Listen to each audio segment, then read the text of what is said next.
Thank you, Madam Speaker, and thank my colleague from North Carolina for yielding. I agree with my colleague from Massachusetts that we need to get this economy back on track. But you don't get it back on track by creating the great uncertainty that your side has created in the economy, raising health care costs, raising energy costs, potentially raising energy costs, taxes, raising taxes. Businesses aren't going to invest when there's this much uncertainty out there. And I hear it every single day. From my colleagues, from around the country, from businesses that I speak to. But what we can do is start to find out ways to cut wasteful spending. And I support Mr. Schock from Illinois' proposal today to cut the wasteful spending on these signs that are across this country. $20 million. They're not creating a single job. They're not improving safety in this country.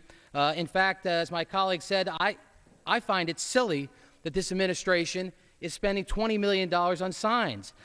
In my state of Pennsylvania, which has more structurally deficient bridges than any other state in the nation, we could take these $20 million and apply it to some of these bridges in Pennsylvania and across this country. And I'll just point out 3 of them in Pennsylvania, but I'm sure there are hundreds, if not thousands, across this country. $1.1 million to replace the Bolden Ridge Bridge in Fayette County, a project that would create 33 jobs and improve safety for the traveling public. $3 million to replace the Fairgrounds Bridge in Somerset County, Pennsylvania, a project that would create 92 jobs and, again, improve safety for our citizens.